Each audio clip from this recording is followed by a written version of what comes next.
Guga Gans, oferecimento Taurus, compromisso com a excelência. CBC, líder mundial em munições. T4 Acessórios, tudo para o seu fuzil. Base Charlie, sua satisfação e garantia em primeiro lugar. EDSC Cofres, itens para a segurança do seu armamento.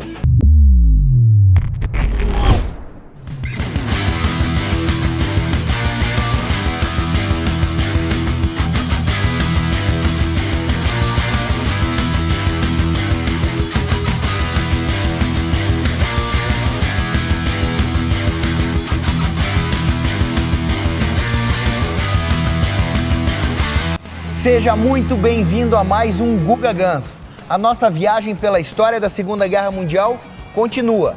Hoje iremos dedicar o nosso programa para a FEB, mais especificamente a Força Aérea Brasileira. Temos aqui mais uma vez nossos nobres convidados, querido Capitão Fortunato, quer dizer, amigo Turra, e querido aspirante Clapp. Sim, senhor. Aqui representado pelo nosso amigo Marco Menezes. Sejam muito bem-vindos novamente ao programa. Obrigado. Mas me perdoem, hoje o ator principal aqui não são eles, e sim o nosso Kubelwagen. Essa bela viatura representando aqui uma história linda da guerra. Que Exatamente. O nosso amigo aqui que tá... É Capitão Fortunato, é isso? Capitão Fortunato. Capitão Fortunato vai contar pra gente. Na verdade, o aspirante Clapp que é o dono do Kubelwagen, que é o caroço dos pracinhas, né? Então, no outro programa nós tínhamos comentado sobre ele, né? Que os americanos trouxeram de troféu da África, a cor dele era caqui, e quando o aspirante Clapp, eles chegaram na Itália, os americanos vindo da África com esse troféu, o aspirante Clapp ficou apaixonado pelo carrinho alemão. E foi lá, encheu tanto o saco dos americanos, que os americanos, então leva. Só que ele estava batido, não tinha freio, e ele levou pro hangar da ELO, Esquadrilha de Ligação e Observação, onde tinha os mecânicos também. Chegou meio capengando, chamou os mecânicos, né? Chamou os mecânicos e falaram, ó, pessoal, vamos dar uma garibada nesse carro aqui para a gente poder andar. Aí os mecânicos analisaram, né? Estava bem ruim. Pô, aspirante, você traz esse caroço para nós aqui para consertar. Então aí ficou o caroço dos pracinhas, eles pintaram de verde, puseram a bandeira do Brasil na frente, né? Como é de praxe, carro do inimigo que é capturado, põe-se a bandeira do país que está usando o carro. Senão acaba levando um fogo amigo. Exatamente. Ainda, né? E aí eles usavam para andar por lá. Que essa bacana. é a história do Kubelwagen, assim o caroço surge dos pracinhas. o caroço dos pracinhas. E hoje em dia é um ícone, né? Uma viatura que é valorizada pelos colecionadores, sim, né? Exatamente. Um carro hoje original em euros, né? É em torno aí de talvez 40 mil euros, um original mesmo da época, né? Restaurado. É em torno disso aí que gira, né? Então nós temos um original que eu sei, né? Dentro do Brasil, que é do Baroni, né? Que é do Paralamas do Sucesso, que faz parte também, né? Da nossa instituição, da Associação Brasileira de Preservadores. Que bacana. E essa aqui é uma réplica? Essa é uma réplica feita em lata do Kubelwagen alemão, o Jeep alemão. Nós temos o Jeep americano, que foi um ícone, e dos alemães foi o Kubelwagen. No caso aqui, o caroço. E eu fico imaginando o trabalho que vocês tiveram para montar e conseguir amealhar e reunir todos esses itens que compõem essa peça hoje, né? Exatamente. É bem complicado porque a parte fácil é o chassi, que é de um Volks. Porque realmente o Kubelwagen foi montado em cima do chassi do Volks da época que em 1938 já tinha o Volkswagen lá, né? O Ferdinando Porsche já havia montado o Volkswagen. E aí o Adolf Hitler pediu pro Ferdinando Porsche, ó, eu preciso um Jeep para todas as funções e eu pago até 1000 marcos. E não era muito, aí ele coçou a cabeça, pô. Mas ele já tinha o chassi do Volks, que ia bem em todos os terrenos, tirou a carroceria do Volks e montou o Kubelwagen. E você colocou ali algumas... tem pá, tem rádio... Isto, exatamente. Então nós temos o Notec, que é chamado o farol de aproximação ali na frente, né? Esse outro aqui em cima do lado do pneu, né? Aqui, esse farol de blackout que eles chamam, né? Que está ali. E esse é original. Um amigo meu foi para a Alemanha e trouxe de um tanque Panzer. Esse é original, a pá é original e tem mais um item ali dentro que eu consegui por original. O resto foi tudo réplicas bem parecidas de como ele era por dentro, os bancos, o painel também. Aí utiliza a fotografia como referência e vai tentando, mas ele está assim, eu diria que 70% do original, né? Os 30% ficam lá. Muito bacana. Ainda puxando o link daquele outro programa, nós podemos usar o emblema que o aspirante CLAP está utilizando, né? Pois é, Turra? Aí é um detalhe que é bom até os telespectadores, porque o Sentapua, este emblema, era do 1º GAV, Grupamento de Aviação de Caça, que o Fortunato virou como comandante de uma esquadrilha, acho que a esquadrilha dele era azul, né? E foi ele que desenhou esse emblema, a gente já chega nele, né, o Fortunato, mas a Elo, ela tinha outro emblema que não esse. Nós colocamos aqui por causa do macacão que é utilizado, né, e a coisa é a gente explicar ao povo. O emblema da Elo, a produção vai colocar e vai mostrar para o nosso telespectador. Isto. É um. É um.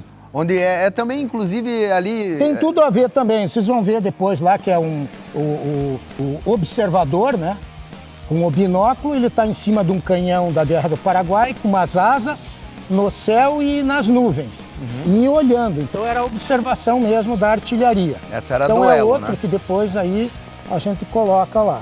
Mas então, falando de emblema, a gente pode falar agora do Sentapua, que foi o que se consagrou aí, eu acho que o mais famoso aí, relacionado à Força Aérea e à FEB, né? Exatamente. Turra? Então nós podemos entrar neste brasão, né? Vou pegar aqui para ficar mais fácil. Tá bom. Aqui nós temos uma plaquinha com o emblema. O emblema do Sentapua. Quem que fez essa... Quem que inventou isso aí? O capitão Fortunato, quando ele embarcou no navio para ir para a Itália, do 1º GAVA, né, que era o 1º Grupamento de Aviação de Caça, ele era um artista, ele era bem visto pelos outros, e ele resolveu, né, deram a missão para ele desenhar um emblema para a aviação aérea brasileira. E aí ele começou com, como nós temos aqui, o avestruz. O avestruz é a robustez dele e velocidade, quer dizer, do avião é robusto e velocidade. Puseram um cap, que é da Força Aérea, em cima. Ele estilizou mais ou menos uma feição de um oficial que dizem que os pracinhas e os aviadores comiam de tudo, né? Enquanto todo mundo passava mal no navio e não conseguia comer, os brasileiros comiam de tudo. Então eles puseram daí o avestruz, né, que come até pedra, e não esconde a cabeça.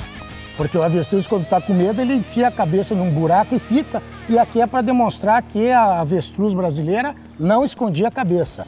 E tinha um que comia de tudo. Ele não tinha, e ele estilizou mais ou menos a feição dele na cabeça do avestruz. Então, o avestruz.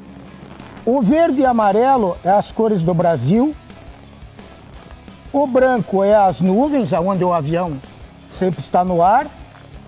Um escudo com o Cruzeiro do Sul, que quer dizer o Brasil, né? Que o emblema da FEB também era o Cruzeiro do Sul. E o escudo é a proteção que o avião dava, a robustez do avião e proteção para o piloto. Nós temos o fundo vermelho, que é o sangue derramado pelos pilotos. E o primeiro desenho, ele não tinha o revólver e não tinha a explosão. Por quê? Eles não tinham sido ainda batizados em combate. Porque o momento que ele faz essa primeira é indo para a guerra. Indo para a guerra. Dentro do navio ali. Isso. Aí depois, lá, quando eles fizeram a primeira incursão verdadeira e que levaram chumbo da artilharia, aí ele pôs o revólver atirando e a artilharia antiaérea aqui no céu. Uma explosão. Então, a heráldica dele é isso que quer dizer que o Capitão Fortunado. Ele depois virou brigadeiro, né? Então, essa é a heráldica do Santa Pua, primeiro grupamento de aviação de caça. E eles utilizavam qual aeronave, Turra? Então, era um P-47 Thunderbolt, né? Nós temos ali um avião, uma maquete aqui, né? E nós temos ali uma outra maquete, como era um campo de aviação deles, com o jipe, os mecânicos. Uhum. E a aeronave era muito robusta, ele levava o emblema do Santa Pua aqui próximo à fuselagem, né? Aqui, o emblema. E sempre você vai ver um A, um B, um C e um D. O que é o A, B, C e o D? São as esquadrilhas. Tinha a Alfa, Bravo, Charlie e a Delta. A Charlie, depois de um tempo que morreu os pilotos e o avião caiu, ficou muito diminuída, só com 2. E eles resolveram acabar com essa. E aí ficou só a Alfa, Bravo e a Delta. Então o D que aparece, o A e o B e o C, é a esquadrilha. Então tinha a esquadrilha azul, a verde, a vermelha e a amarela. Essas eram as cores. Turra, vou aproveitar aqui até para dar uma satisfação para o nosso telespectador. Muitas perguntas vieram depois que nós fizemos o programa e apresentamos lá o P-47 que tem na Praça do Expedicionário. E muitos falaram que originalmente não era aquela pintura, que aquela camuflagem foi colocada aqui. E que seria o original justamente metálico com o emblema da Santa Pua. Exatamente. Então, a princípio, realmente, a aeronave que estava na guerra, ela não tinha aquela pintura, mas é aquela aeronave, exatamente. Né? Eles, a maioria das vezes, eles pintavam uma camuflagem azul, né, do céu na parte de baixo da aeronave, porque ela ficava acima para dificultar a visualização. Então, muitas aeronaves era por cima da cor que era pintado pela sua Força Aérea, mas embaixo ele era pintado todo de azul para se confundir com o céu. Né? Nós temos aqui a .50, Browning .50, né? Isso que nós íamos passar agora. Essa metralhadora aqui, ela está ilustrando a metralhadora que era utilizada aqui, né? Exatamente. O P-47 Thunderbolt, ele levava nas asas 4 metralhadoras dessas e a asa inteira praticamente quase da metade com munição.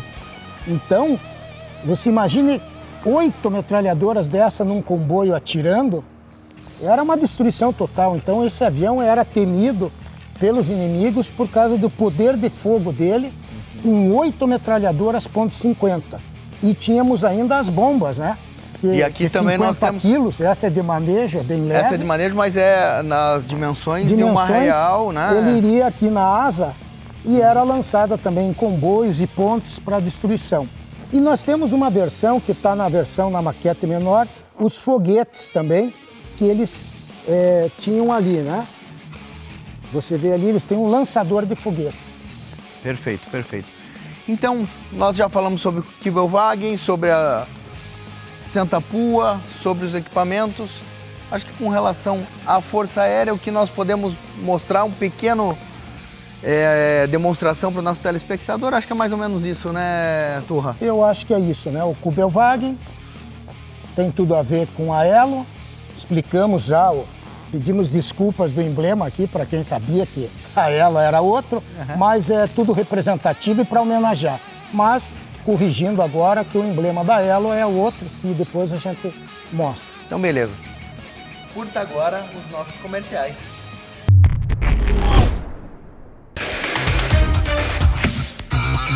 Há coisas na vida que não podem falhar. É por isso que a CBC, há 95 anos, investe constantemente em tecnologia. Da formação de pessoal à engenharia, da linha de produção ao controle de qualidade, nosso compromisso é produzir sempre o melhor. Um trabalho reconhecido em mais de 130 países. CBC, líder mundial em munições. Sim, o nosso negócio é segurança. Segurança de verdade. A segurança que se espera de quem tem uma tradição de liderança. A segurança de quem investe em tecnologia e pessoas. A segurança de quem conquistou o mundo sem esquecer das suas raízes. A segurança de ser uma multinacional brasileira que leva nossa bandeira e nossas cores para mais de 100 países. De quem tem mais de 24 milhões de armas produzidas pelo mundo. Que move mais de 3.700 colaboradores a fazerem o seu melhor todos os dias. A segurança de quem pode dizer que é a marca mais importada pelos americanos. A segurança de ser líder e saber o que isso significa na vida das pessoas. A segurança de quem é reconhecido por sua tecnologia e compromisso com a excelência. A segurança de quem sabe o que conquistou, de quem lembra o trabalho que deu para chegar até aqui. A segurança de quem tem mais de 80 anos de tradição e que vai enfrentar um futuro feito de desafios. Por isso, é com toda a segurança que podemos dizer: somos tradição, somos inovação, somos Taurus. Aqui você encontra red dots e lunetas, acessórios para suas armas, com toda a garantia e confiança que você merece. Base Charlie, a sua melhor escolha. Pessoal, agora vamos mostrar para você os detalhes dessa peça rara do nosso amigo Turra. Turra, você comentou conosco que um amigo seu trouxe o farol e, sinceramente, eu não entendi direito. O que é o farol? Então, na verdade, é esse farol de blackout, né? Ou Notec, né? Todas as viaturas dos aliados e do eixo, eles tinham. O do alemão, aqui do Kubel, ele é um pouco maior que os normais. E é um farol blackout, já dizendo, porque nos comboios à noite não podia se usar o farol normal, porque a aviação de caça iria localizar o comboio. Então, todo carro atrás tem, nós vamos depois mostrar, um olho de gato, ou aquele que reflete com a luz. Então, todos os carros se guiavam por esse blackout, esse olho de gato no carro da frente. Então, com um chapeuzinho, né? Um chapeuzinho, porque ele ia exatamente a luz no olho de gato, para que o comboio aqui eu não enxergo nada. Eu vou, se o olho de gato foi para a direita, ele vai para a direita. Se foi para a esquerda, ele vai para a esquerda. Inclusive para não baterem de frente os comboios aliados, né? Então, esse é o tal do Notec, esse é o original. Legal, legal. E o que mais que a gente tem aqui? Nós temos aqui uma pá também, que é original do Kibelwagen, tá? Que veio de lá, tá? Os faróis normais, todo mundo já sabe, né? Tinha a buzina, era 2 lugares, ou era aqui, ou era preso aqui, né? Então, esses são alguns detalhes que nós temos e as marcações, né? Então, essa marcação da porta, que está em alemão, quer dizer que ele carregava até 760 quilos carregado e sem carga 450 ele pesava. Então ele pesa 450 quilos. Essa numeração era alemã que eles tinham da época, e na época eles pintaram de verde e algumas coisas ficou, né? Porque foi rapidamente. Uhum. Bacana. E aqui dentro tem uma riqueza de detalhes impressionante, né? Tem capacete, Temos várias coisas.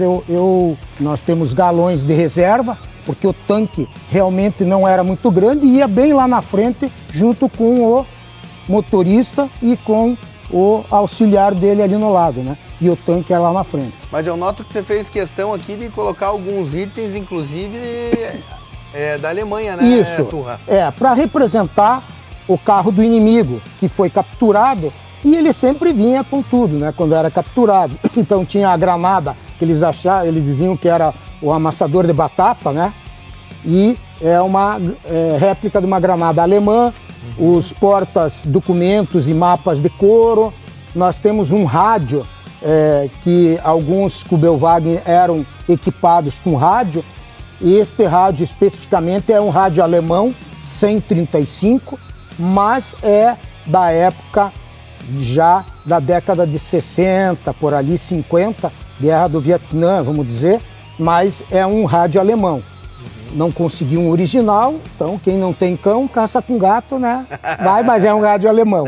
Aqui nós temos também combustível, né? Exatamente, são 2 galões, geralmente, alguns carros que iam para o deserto, que no caso era este, eles levavam até mais, né? Nos 4 paralamas. E aqui no motor tem vários detalhes, né? Nós temos algumas coisas que eram aqui, até eles usavam, alguns já tinham a parte aí, ó. Então o motor é o Volkswagen, desde a época da Segunda Guerra, não mudou muito, mudou muito pouco, sim as cilindradas. Eu queria que viesse a produção aqui para a gente mostrar a riqueza de detalhes e justamente esses elementos que em uma guerra, elas são... fundamentais. São essenciais. Isso. Já que você não vai ter uma oficina por perto, né, Não, Turra? Eu acredito você tem que não consegue... Todo mundo não tem. Então, nós teríamos aqui uma bomba de encher pneu, né? Poderia esvaziar, uma almotolia ali engraxadeira, né? Temos uma almotolia com óleo e velas de reserva iriam aqui. Então é um mínimo para manutenção que o motorista tinha que saber. Isso era um mínimo dele. Isso tem que fazer rodar o carro independente da condição, independente de onde está, né? E esse motor Volkswagen você já sabe, né? Dificilmente vai precisar de alguma coisa fora do que está aí, né? Dificilmente. O cara fazia até com corda, quando arrebentava a correia, eles faziam com corda e ia. E fazia rodar. Fazia rodar. A única coisa, estourando, você podia continuar rodando sem. O que não ia acontecer, não ia carregar a bateria. Mas você, então, arrebentou a correia. O Jeep arrebentou a correia, acabou, porque ele movimenta a correia, a hélice do radiador para esfriar o Jeep. Então, arrebentou, eles tinham que parar. Então, esse carro, em termos de África, calor e maneabilidade, ele tem bastante vantagem. E muitas vezes a gente vê um carro rústico, fica pensando, puxa, mas podia ser muito mais moderno e tudo, mas eu tenho certeza que essa modernidade ia mais atrapalhar do que mais ajudar, atrapalhar, né? Sem dúvida. Ali estourou, queimou a fiação elétrica, o cara tirava, encostava ali o fio e batia na partida. Quanto mais básico, melhor. Mais né? Elétrica 6 volts ainda, que é a mais básica possível, Exatamente. né, cara? Mas aí é que tá, 6 volts era os americanos. Os americanos? Que era. Os alemães já era 12 volts. Eles já usavam, né? Porque os Fuscas, os primeiros que vieram eram 6, né? 6 volts. Eles Mas vieram... depois do Kubelwagen para frente da guerra, cara. Eles já tinham desenvolvido a bateria 12 volts. Show. E melhora tudo, né? Capacidade melhora, de melhora. Mas os primeiros eram 6 volts. Aquele que a tampa atrás não tinha nem janela. Sim. Que foi um dos primeiros. Aqui é uma antena que... Exatamente. Aqui é uma base da antena. Nós temos a antena, ela deve estar aqui, ó. Eu nem vou montar, mas ela está na capa. Elas são vários... E um vai conectado ao outro aqui, né? Tipo uma vara. Tipo uma vara. Você vai colocando aqui, né? Você rosqueia aqui e por último você vai colocar ela aqui, rosqueada. Então, ela está pronta para a transmissão. Que seria o rádio, né? Podemos abrir aqui. Né? Acredito que agora dê para ver melhor aqui. Esse rádio é o 135 alemão, mas, como eu disse, como eu não tinha um da Segunda Guerra, que é muito raro, né? Ainda não tem, né? Ainda não tem, vamos ver. Mas esse aqui é década já de 60, 70, mas já tá bom. Já dá para enfeitar o carro com o rádio e funcionando. Funciona. Funciona, ainda, né? funciona. Que bacana, que bacana. E daí agora finalizando aqui, e o tanque de combustível ele fica aqui na frente, né, Turra? Isto, exatamente. Nós temos um tanque de 40 litros redondo, né? E aqui só para os telespectadores, eu ainda não fiz, uma régua de madeira com umas marcações que você vinha, abria o tanque, colocava, tirava, via a umidade da gasolina e você sabia quanto que tinha, meio tanque, um quarto ou o tanque cheio. E era uma varetinha de madeira que vinha junto com o carro, com os petrechos do carro. Aqui no caso, só para ter ideia, que era de madeira e tinha uma marcação. Legal, legal, bacana. Aí você já explicou aqui que esse era um carro alemão, a pintura foi feita nessa cor para não ficar muito igual aos dos inimigos, né?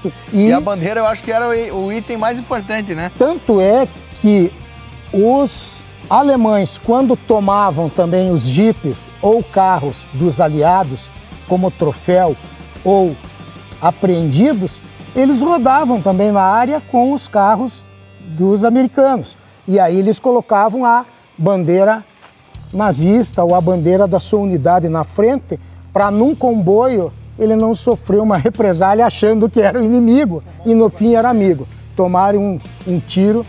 E essa preocupação aí, ela não é por acaso, né? Nós temos aí casos muito famosos aí de fogo amigo, né? Muitos. Nós temos, quando o Brasil foi para lá, ele foi com aquele uniforme que eles chamam do Zé Carioca, né? Que é muito semelhante ao do alemão.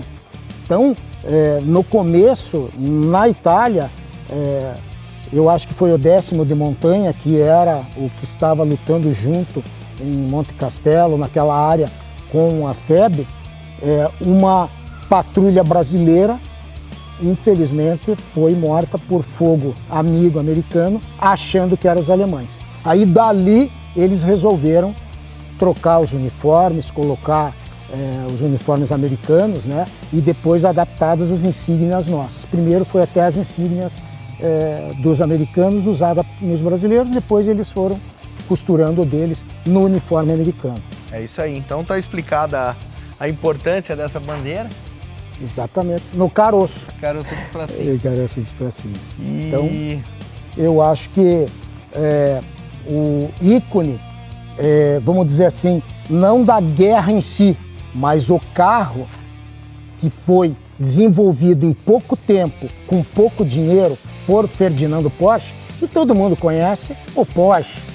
Então, nada mais ele que resolveu, mas com 1000 marcos eu não posso criar um carro do zero. E aí ele resolveu, tirou a carroceria. Kubelwagen, Wagen, carro do povo. E Kubel é banheira. Então ele parece uma banheira, né? Coisa aberta. Então ficou Kubelwagen.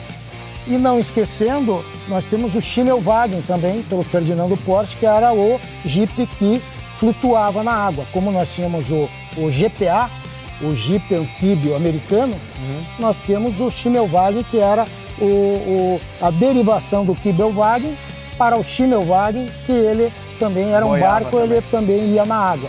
Mas bem, talvez numa próxima a gente possa trazer uma maquete e explicar sobre o Schimmelwagen, que foi um carro também, um ícone, e bem usado com a polia do motor ali, aí ele abaixava o motor com a hélice, é uma coisa fenomenal também. Que bacana, que bacana. Mas vamos guardar essa história para um próximo episódio.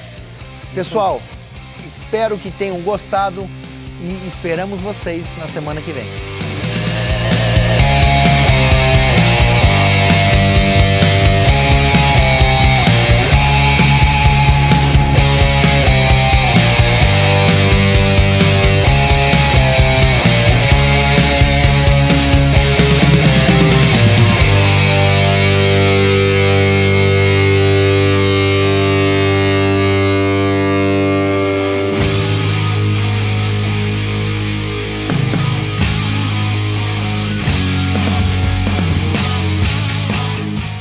Guga Guns, oferecimento Taurus, compromisso com a excelência. CBC, líder mundial em munições. T4 Acessórios, tudo para o seu fuzil. Base Charlie, sua satisfação e garantia em primeiro lugar. EDSC Cofres, itens para a segurança do seu armamento.